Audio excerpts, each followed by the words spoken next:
Hi, Cece. How are you?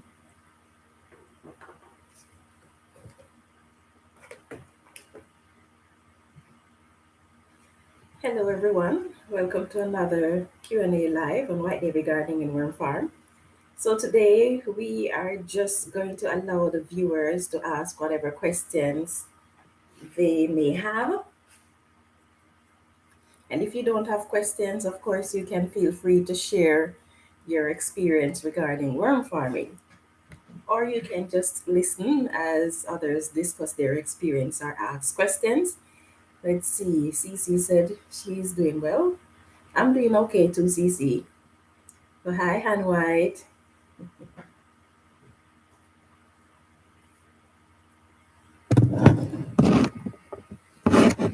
Hi, Russell. How are you?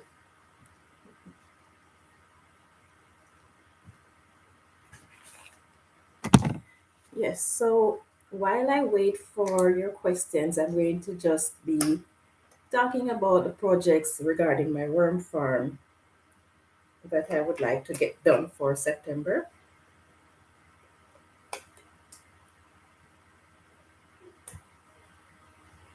Right. So there are quite a few projects that I need to get done before the month end, but I can't believe the month feel as if it just started and we're already one third of the way into the month. It's quite crazy how fast things are going. They're saying that for our region, they're expecting our winter this year to be a roller coaster ride. So we're going to have hot days and cold days, more so than previous times. So quite a lot of things I need to get in place so that I can take care of what needs to be taken care of while it is still warm, because at any point in time the temperature can drop.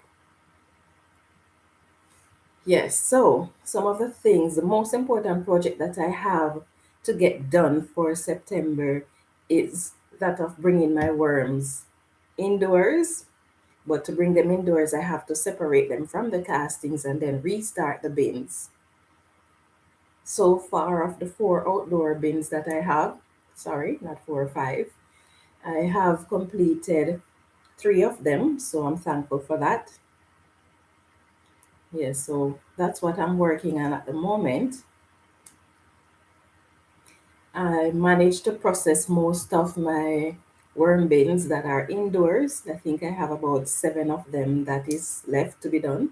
But then the casting is still wet, so I have to wait on it to dry out a bit. So because I'm anxious, because the bins that are indoors, that is what I'm going to be restarting the worm bins that are outdoors with. So I need those bins to be emptied in order to restart, or in order to process the bins that are outside. So what I've been doing is just skimming off the top, and every day I aerate the bins that are wet so that they can dry out a little faster. I can't take the chance of putting them outside because the rain seems to be bipolar. This minute it wants to fall and the next minute it doesn't. Thankfully, we're not getting a lot of rain, but we're getting enough to make my worm bin soggier than I need it to be. So I can't put it outside to dry out. Let's see. Oh, and Whitey saying hi to Russell. Okay. Yes, so that is what I am working on, trying to get those bins indoors sorted out so I can finish moving what's outdoors. So I got three of them done, and then the fourth one that I started, the tiered one, it rained this morning before I got up, so now my bin is soaked. And unfortunately, usually if it rains, then there would be a lot of cardboard on top of the bin, so they would not be soaking wet, just the cardboard that would be soaked. But then I have been using those cardboards, shredding them and using them to restart the bin. So now I removed those cardboard, so there's pretty much very little protection from the rain. So now that bin is soggy, so if the worst come to the worst, I will just take everything out of the bin and just put them indoors as is. And as they dry out, then I'll just separate them then. But I'm hoping to get it all separated first before I actually bring everything inside. Let's see. And White is saying, I haven't sorted out my castings yet. Yes, there's so much to be done at this time of year. Well, for you, your growing season is still in effect, so you still have a bit more time that you can actually get yours sorted out. I'm running out of time. In fact, if I don't have all of those bins sorted out by the end of this week, which is, well, by Sunday, I'm going to be in trouble because the temperature is going to be overnight 5 degrees by Monday. So definitely have to bring the worms indoors. I know they won't die when it is 5, but I don't want them slowing down either. Yes. So for my tiered worm bin outdoors, I'm planning to do something different with it. So I'm going to be removing the upper layer. And the reason I'm going to be removing the upper layer is when I built it based on how much worms my worm bin produced outdoors the first time I started my worm bin. And so I built it to facilitate all those worms. Let's see. Russell says if you make an aerated worm casting tea and use the leftovers from the tea bag, migration can be done in 3 to 5 days if you need to do a quick extraction.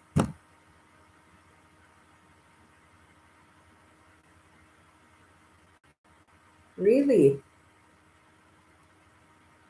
Oh, that's good to know. That's very good to know. Yes, I think I'm going to screenshot that mail so I don't forget it.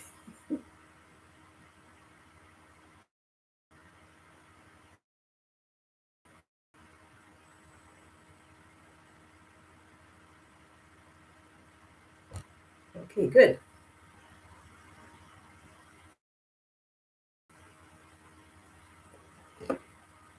Let's see.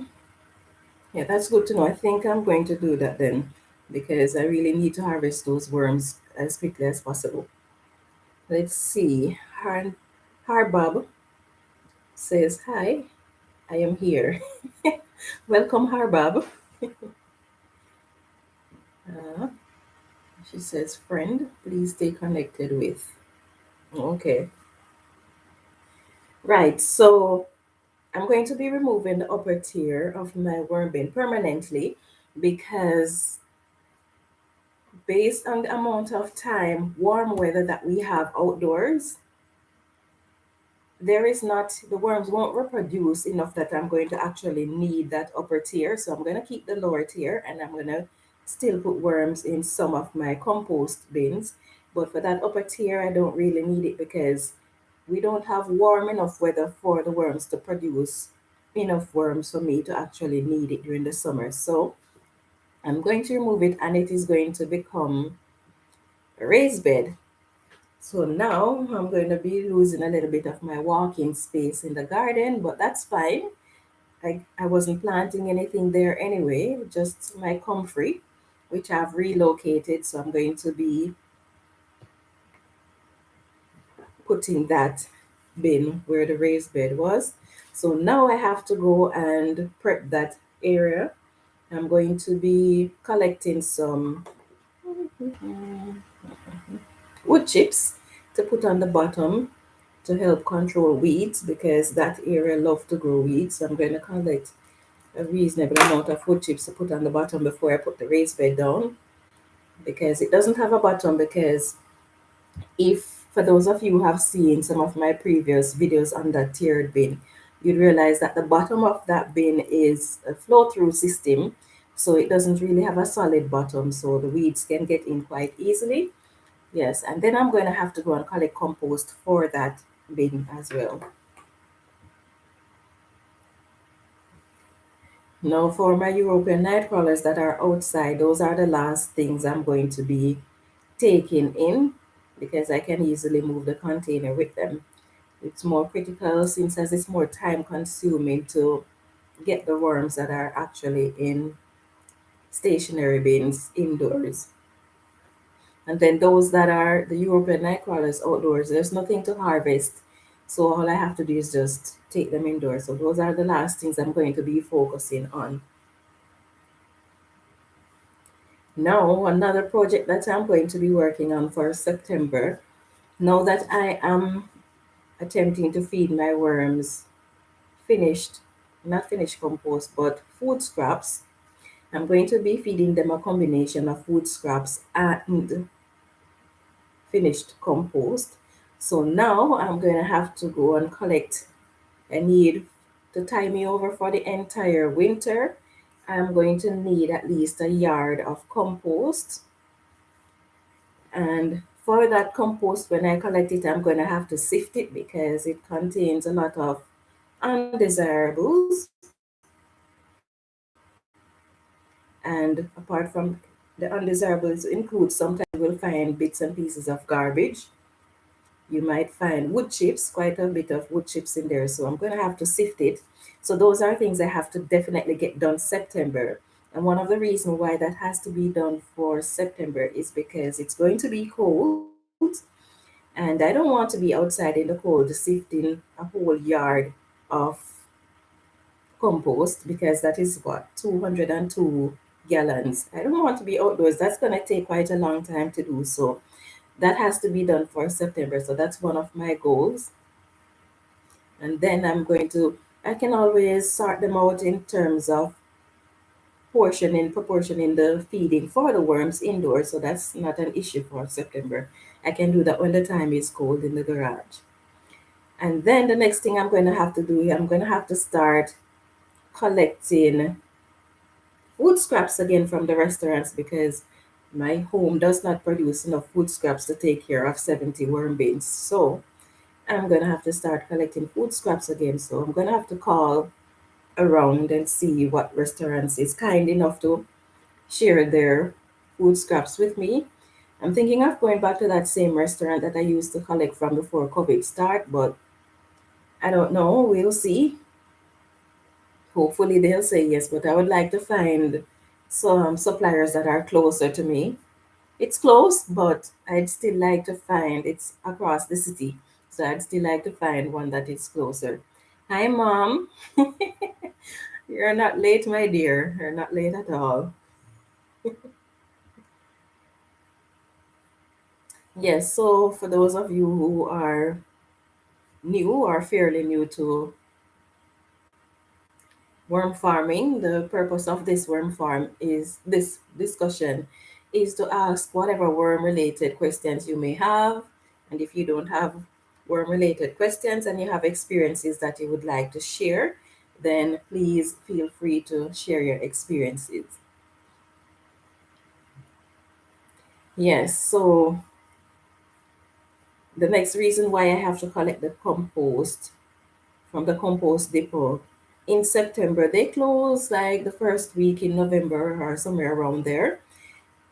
And if they're going to be closing, I want to get there as soon as possible. And then with my kids doing online schooling, it's kind of tricky because I have to find time to go when the restaurants are not having their busiest hour of the day. And that time is during the time when my kids would be in school. So because they're doing online schooling, so I'm not as free as I used to be. So that's going to be a challenge. So I'm going to have to rearrange my schedule to figure out what is the best time to do that. Okay, you want to to tidy up your garden, but still waiting on your tomato to ripen. I'm in the same boat as you, my dear. Last year, this time, I harvested everything from my garden already, and for the most part, that is. And at this point in time, I would be collecting a lot of compost to add to the garden. My garden was clean, and yes, I was setting up the walkways for the garden. So I am behind too because I'm waiting on those plants to actually, those fruits to ripen so I can harvest them. They're still taking forever for my San Marzano tomatoes that I keep calling cherry tomatoes.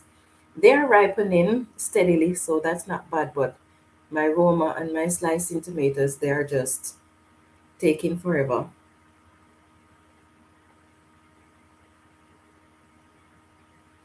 Let's see, Russell says it may be cheaper to buy 50-pound bags of chicken liver than it is for gasoline to drive to the restaurants. Actually, it's not bad driving to the restaurant where gas is concerned because well, I don't know how much the bags of chicken layer would cost really. I don't really know anything about anything regarding poultry or and any animals that you raise that you farm apart from worms.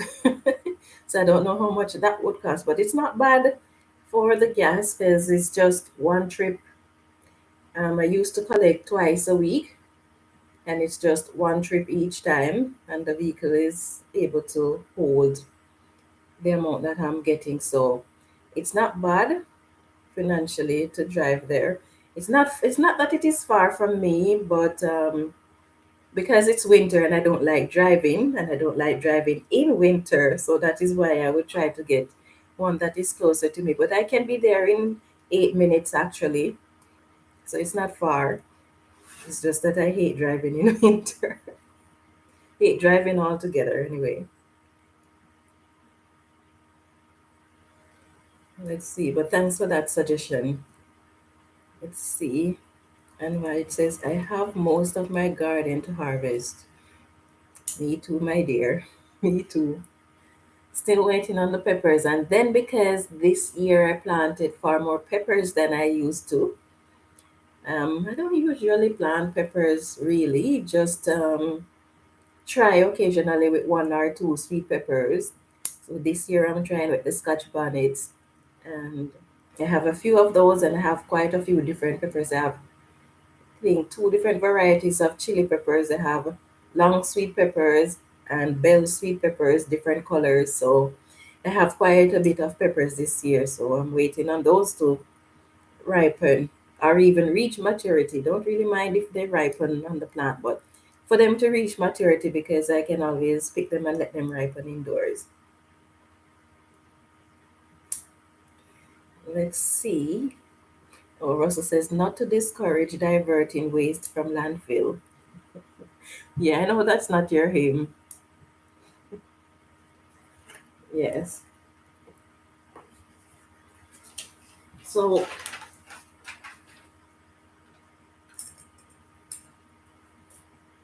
yes, I was talking about collecting the food scraps for my worms. So, I'm going to have to call around and see if there's any restaurant kind enough. I know the one that I used to collect from, I'm not the only one that they provide food scraps for, because the lady that I bought my worms from, she used to collect worms from them as not worms, food scraps from them. So they are good with that. Some restaurants are not really. And supermarkets are a good idea too, but then a lot of them, especially the conglomerate or whatever they want to call them, they are not so kind when it comes to sharing their food scraps. But that's fine. Some of them, not can't have for all, but that has been my experience. Let's see. Oh, your Scotch bonnet just started flowering. Yeah. I don't know. Everything is well for my garden, and it seemed like for years as well, things are quite slow. But we have quite the opposite in terms of weather conditions. Well, we had one thing in common. We were definitely bothered by a lot of pests this year. But then, where weather is concerned, we had different conditions because I had drought and severe heat, and you had lots of rain. But yes, everything is extremely slow this year. But we'll see next year what happens. Still looking forward to it, not giving up.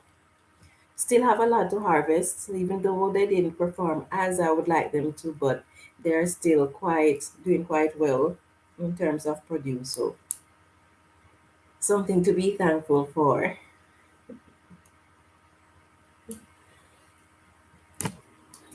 Yes, and then the next thing that I need to work on is the garage door, trying to get it insulated. Yeah, so that is going to be my next project. But for now, I think it is more important to get the worms indoors because the garage is still warm enough for them to survive in there. I just have to make sure that if I don't get the door insulated, then I keep the worms from the lower shelves somewhere where they're not exposed to the cold that is coming up from the floor. But yeah, so far, those are some of the things that I'm trying to work on for September. That is just the things for the worm farm. Then I have all of the garden projects that I need to get sorted out. But one thing at a time, I'm just trying to figure out the ones that are most important and do those first. Anything else that gets left behind will have to stay for October. So that's just the way it is. So Russell, I'm quite excited. I'm waiting on those for African night crawlers. I still haven't set up the bins for them yet. Do you have any idea? Did they tell you like roughly why? Yeah, so I was sorting out my Canadian nightcrawler bin, sifting out the casting because I was thinking of putting them in that bin since as I got rid of the Canadian nightcrawlers. But then as I was going through the castings, I noticed that I was seeing quite a reasonable amount of Canadian nightcrawler hatchlings in there. So it seemed as if they had quite a reasonable amount of cocoons in there that hatched and stayed there and grew. So I can't get rid of them.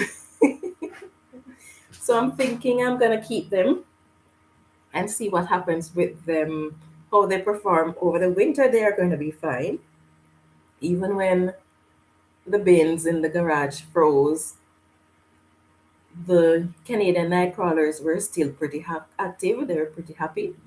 So I want to see what they're going to do for September. It wouldn't be the first summer that I've actually had them because I had them in 2019 and 2018 over the summer. It's just that their numbers dwindle during that period of time and they don't seem to be reproducing a lot. But and I've never really done anything specific to keep them cool. I just make sure that I have sufficient material in the bin for them.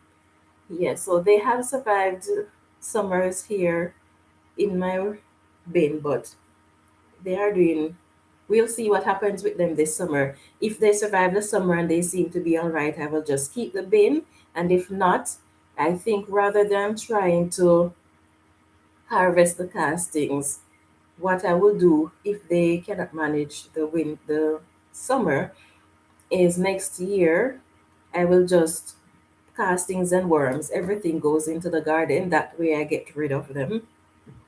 I don't mean them no harm, but they're high maintenance. Let's see. And what it says, my peppers were bothered by pests. Yes,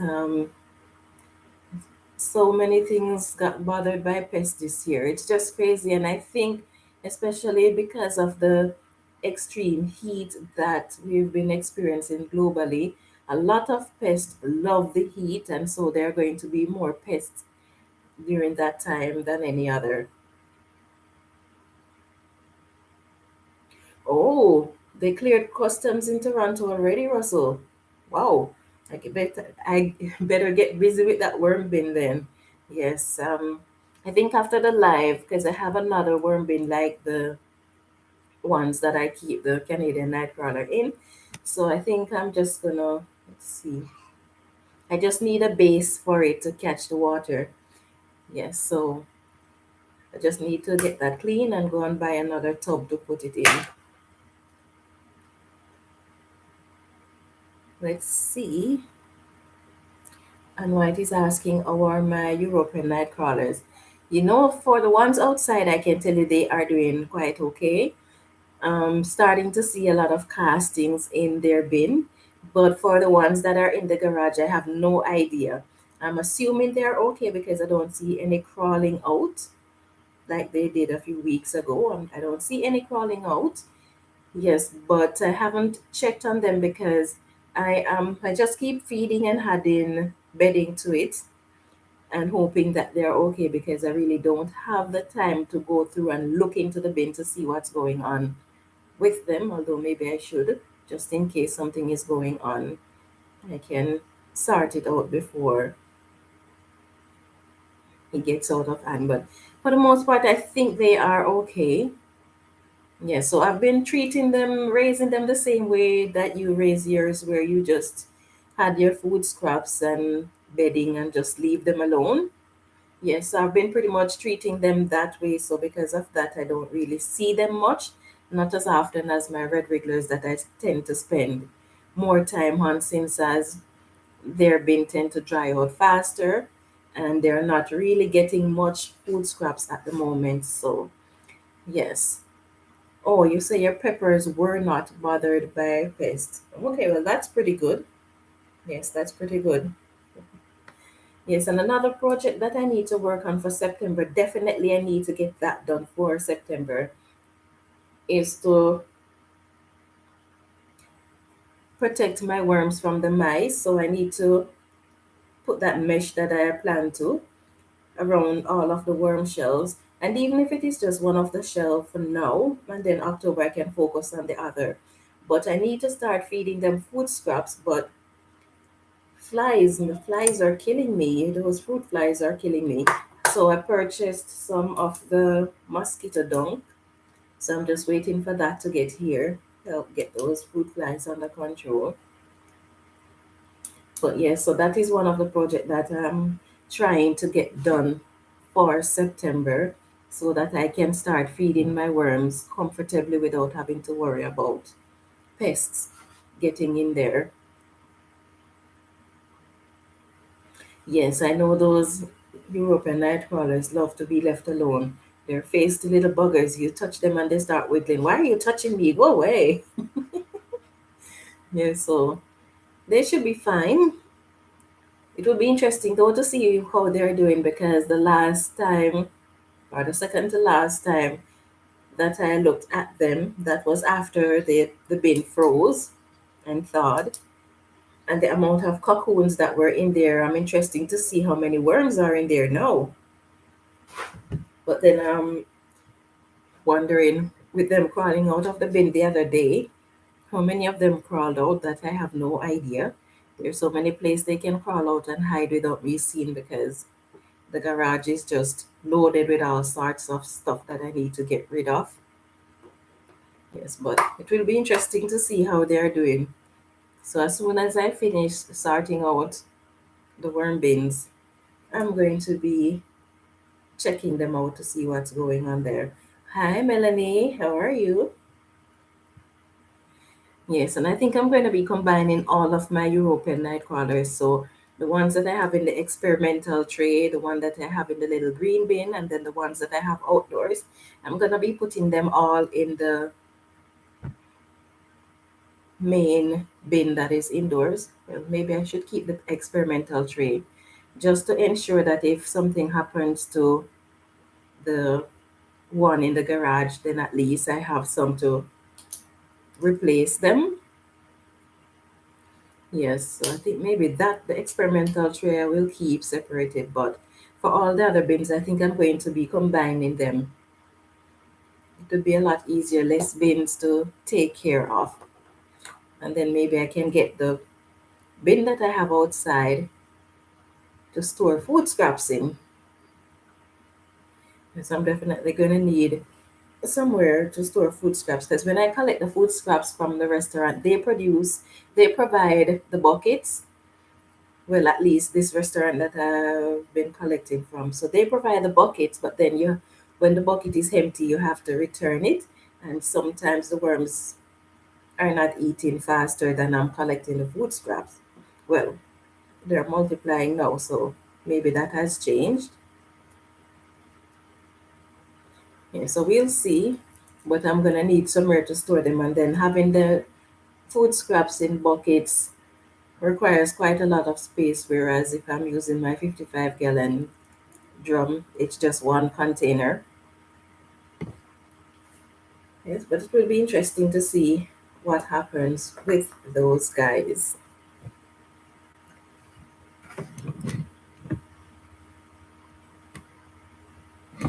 Yeah, so I have another 10 minutes to talk to you guys, and then I'm going to have to end the live because my daughter needs to come back into the room for her online schooling.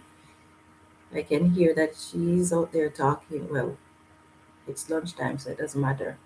Yes, but I think if she's outside there, she's gonna be distracted by her little brother and be watching his program instead of paying attention to her schoolwork. So, in another 10 minutes, I'm going to be saying goodbye. Let's see. And why it says, I bought sweet potatoes from one of our local supermarkets and they started sprouting. Nice. Are you sprouting it in water or are you sprouting it in soil? There's something I need to know. Just the common ones. Okay. I need to know if I can overwinter my sweet potatoes in the fridge. I don't know.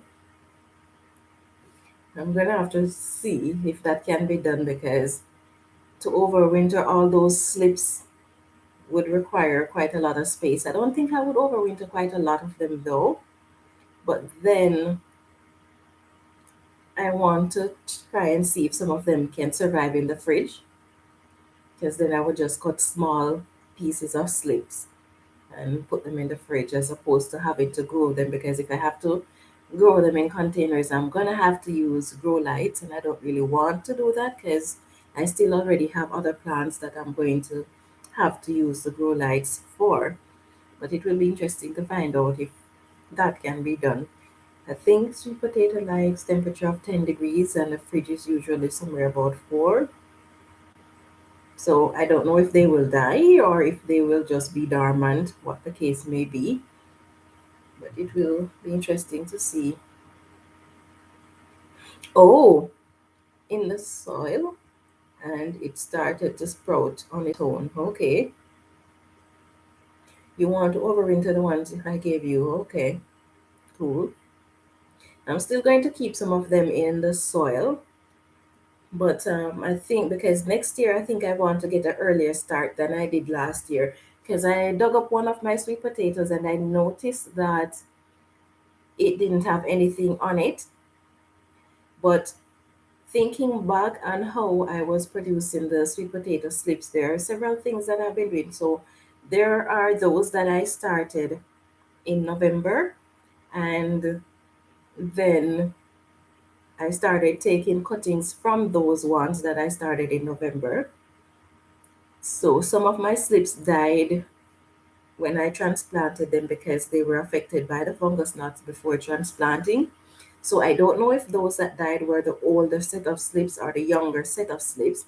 The older set of slips would have had enough time to produce, but I don't know which is which. So after I do my sweet potato harvest, then I'm going to know based on how it performs. So far, based on the one I dug up, it doesn't seem good. It doesn't look good. It was just starting to produce. So we'll see after I've harvested all the sweet potatoes if it is even worth it to even try. But then some of the slips I started them in April, so it could be that it needs more time than that, which is if it needs more time than April, I don't know if it is worth it because the amount of grow light you would need to grow them from November all the way to it's almost a whole year. So I don't know if it is worth it, but we'll see after I've harvested. For the purple Japanese yam, I think those will be okay though. At least they should be because when I was transplanting, one of them started producing. So I figure they should be okay. I don't know what size I'm going to be getting. They might be small, they might be big, who knows? But we'll see. Let's see. So you're asking if they need grow lights. I don't really know if they need grow lights. It depends, because if you're keeping them somewhere where they're not exposed to the sunlight, then they will definitely need grow light. Mine, as you saw in my videos on my sweet potato growing for slips, you realize that I grew them in my windowsill. So, and I don't have a south facing windowsill. My windowsill is north facing, and I grew them there, and they did pretty well, apart from the fungus knots affecting them. They did pretty well there. So, as long as they are exposed to some amount of sunlight, they should be fine on a windowsill. But if not, you will definitely have to provide grow lights for them. Let's see. So you say you don't think you will use grow lights, just heat mats. Okay. Yes. So they don't really need a lot of heat. As long as the temperature is around 10 degrees Celsius, they're fine. At least that's the lowest temperature that they can stand. So I would say something a little bit above 10 degrees C. So you don't really have to provide a lot of heat for them, but you need to make sure that they have at least 10 degrees in order for them to survive. Melanie says, I'm going to try overwintering some slips too, but I don't know how to do so. Yeah, so the thing I'm thinking maybe for mine that I'm going to be overwintering in the soil, I'm just going to put some slips in one container and just as it grows, because it's going to grow and it's going to grow pretty long too. So depending on when you start the overwintering, you might have to cut it from time to time. And if you're going to be cutting it to keep it short, I would recommend keeping the rootstock and not the freshly cut ones, because the rootstock would be older, which means that it is more likely to produce when the growing season starts than the freshly cut pieces. So keep the rootstock, and depending on the size of the containers and how many slips you're overwintering, I'd recommend every couple of months that you would at least take it out and clip the roots as well, because you don't want them to become root bound. At least that is my plan for overwintering the sweet potatoes. So that's my plan. I don't know if it has ever been done like that, but I don't see a reason why it shouldn't work, because a lot of plants, when you're overwintering, you would clip the roots and you would cut the plant to make it smaller. So I don't see a reason why it shouldn't work. Yeah, so that's my plan for the sweet potatoes and the Japanese yam. And I'm thinking maybe I'm gonna get like one container for the sweet potato and just put like one or two slips in there and let it stay there and see if it actually going to produce over that period of time. Will be interesting to see. Yes.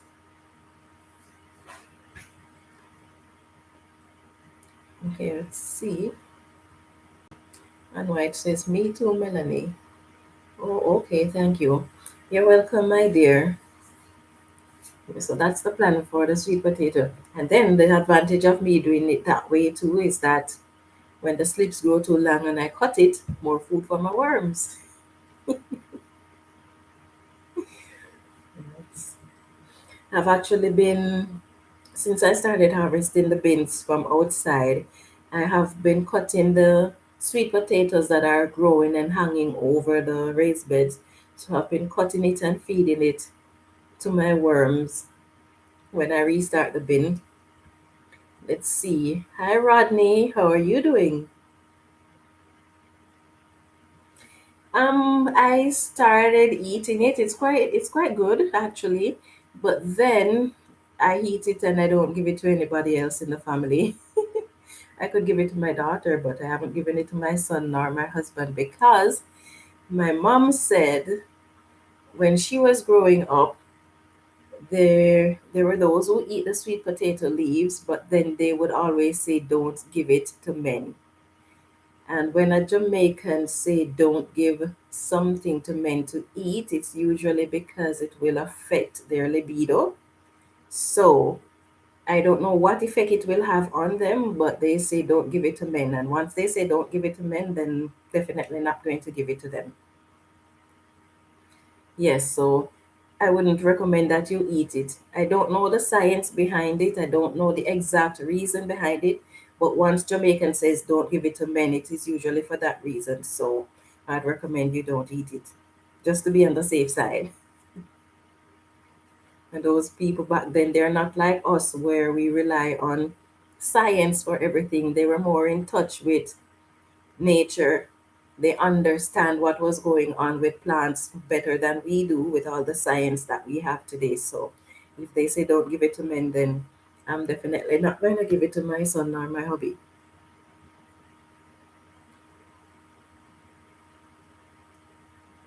Oh, you have been mixing it with callaloo. That's what I did with it too. I mixed it with callaloo, and I actually did it by itself to see what it is like, and it was good. And I have been mixing it with callaloo. But then, since the temperatures start to get a bit on the colder side, the leaves are starting to change color, so I don't bother to eat any more of it. And then, yeah, I don't bother to eat any more of it.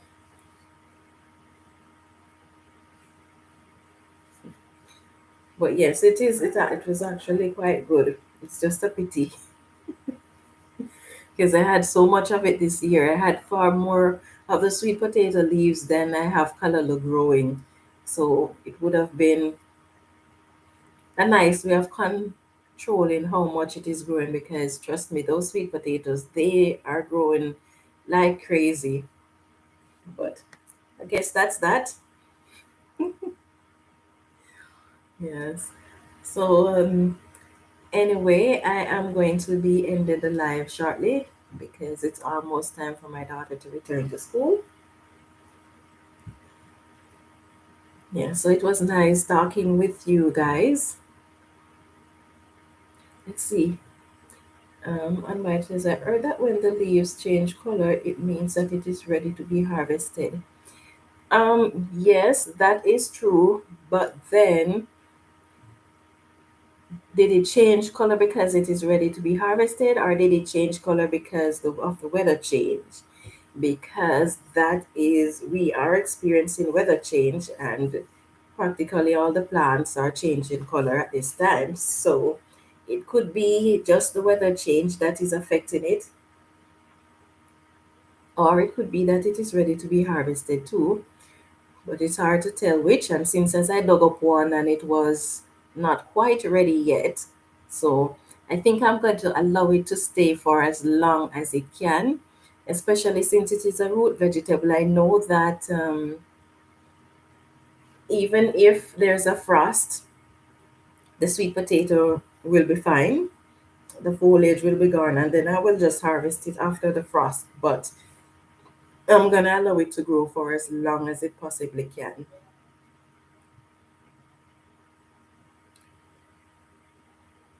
Let's see.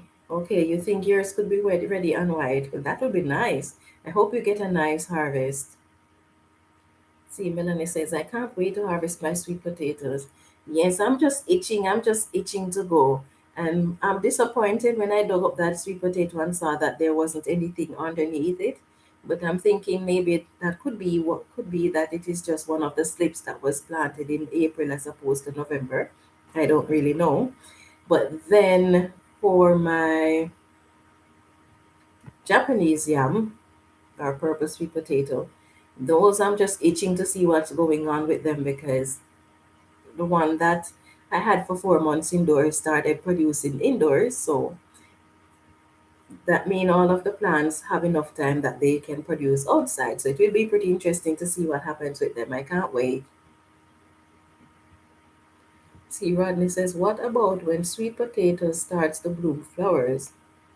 Is that an indication? You know, I've seen my family grow sweet potato from I was a teenager, a young teenager, right up, and I've never ever seen a sweet potato bloom. I was wondering if it flowered, but I've never seen it. So, Mom, if you're still here, have you ever seen a sweet potato bloom? For some reason, why is it that there's this purple image of a cone-shaped flower popping in my head, looking somewhat like a nasturtium bloom? Why did that image pop in my head? Maybe I've seen it, but never haven't paid attention to it. I don't know, but for some reason that image just popped into my head. So who knows? Let's see. Okay, and White says she doesn't know. They take 100 to 140 days to produce. Okay. Yes. Drying down is usually one side. Okay, then I think I've seen it bloom then because that's a color flower that popped into my head when I think about it. So maybe I have seen it but then wasn't paying attention to it. Okay, yes. I loved gardening from I was a kid, but there were some things you just don't pay attention to. You plant and you wait to harvest and you take care of the plant. But now I tend to pay more attention to a lot more things since I'm the one doing all the planting and all the caring for the plant. So, and since I don't know, I think it's more fun even than when I was young. And when I was young, I really loved to plant. If I see a seed somewhere, I would try to plant it, even if I don't think it was going to grow. But for some reason, it seemed to be even more fun now. Let's see, Melanie said, I dug up two plants and one had four potatoes and one had none. Oh, nice. Oh, hi, farming in the city with Stacy. How are you, girl?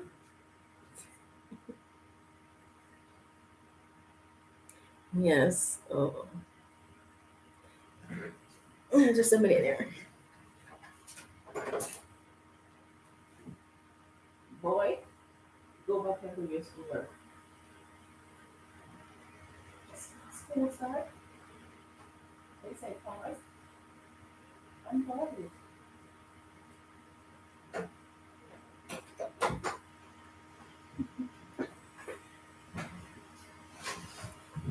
Oh, I'm doing okay, Stacy. Yes, I'm doing okay, thanks. Yeah, so it seems as if school started back and she's just staying outside and doing her schoolwork there because we had set up a location where she can do it in case the life doesn't end on time. But then her little brother is there with her instead of going to do his schoolwork. Okay, say all saying greetings. Yes.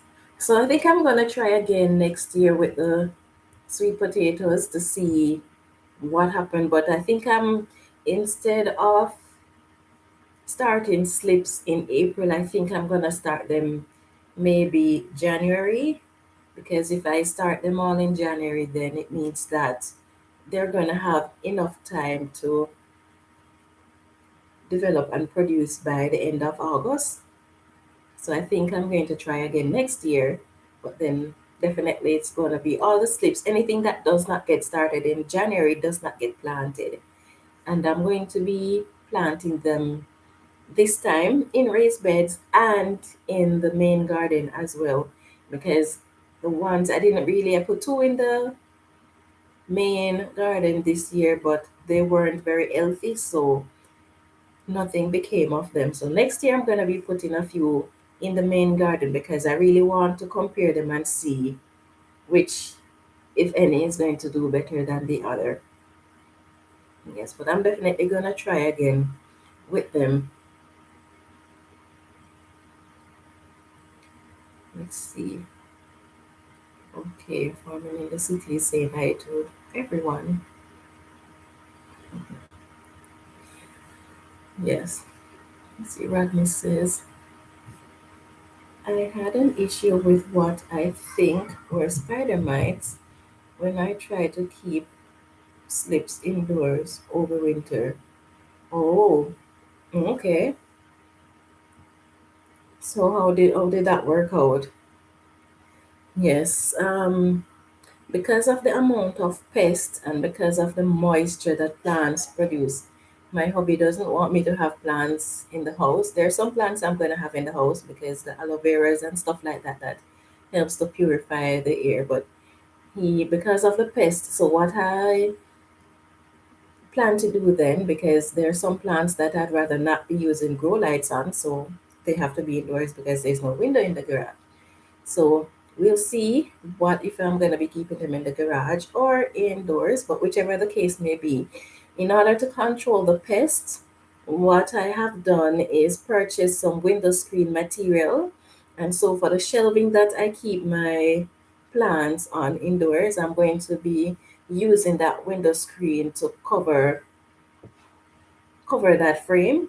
So I'm going to create an additional framing because the plants that are going to be on the top of that doesn't have a frame to hold the window screen. So I'm going to frame it where I can actually lock and open a door that has the window screen on it. So the entire thing is just going to have sticks as the frame to hold the fabric, and then create the door, and the door is going to be made from screen as well, because I don't want to create something where I'm blocking out more light than should. And then I make sure that the window screen that I got is white so that it won't block out too much of the light either. So that is my plan for whether or not I'm growing the plants indoors or outdoors. That is a plan to help to control pests getting in. Although some of these pests are so tiny that they may be able to go through the window screen, I don't know. We'll see. But the types that I'm having indoors, they are not tiny, so they can't go through the window screen. So maybe that might help you next time around. Maybe you can do something like that, get in, or paint strainer, but be careful of which one you get, because I bought one online, and the paint strainer that I got, you can see through it to an extent, but the holes are so tiny that it will definitely block out the light from your plants. So you want to get paint strainers that have holes similar to, but finer than the window screen. And you could just put those over each container or over your entire shelving that you're storing your plants on. Um, no, the particles in the cheesecloth, well, the cheesecloth that I've seen is way too, the holes in it is too large for the cheesecloth. Let me show you.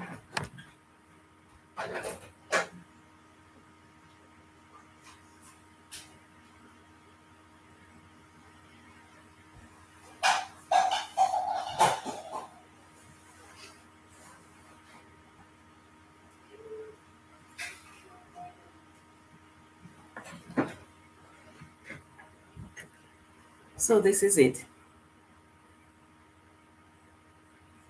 So the holes are less than a 16th of an inch. I'd say 1/32nd of an inch. Yeah, so the holes are about 1/32nd of an inch. So it's not so easy for them to get in. Wait, I just got a popsicle. Okay, good for you. Let's see.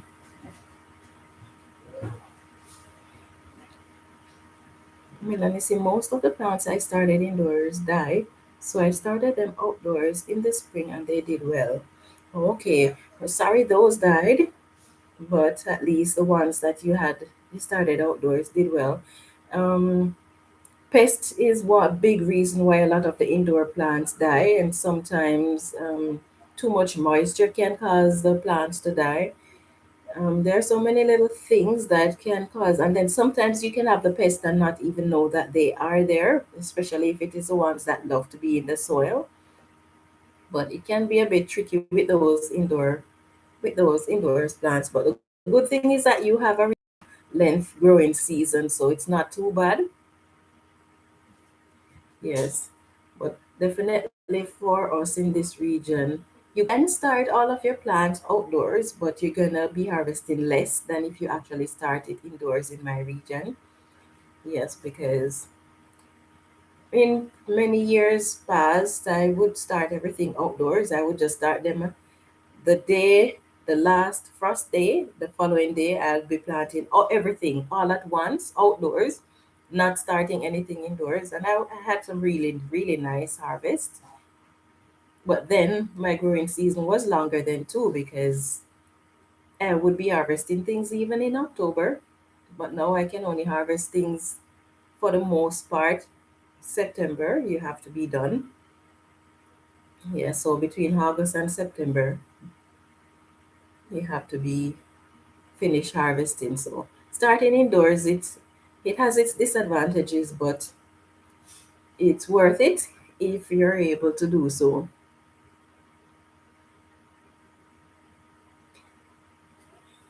Yeah, so anyway, I am going to be saying goodbye to you guys. I'm just waiting just in case some of you were typing something, then I'll say goodbye. Yes, I think I'm gonna go and sort out that bin for my African night crawlers.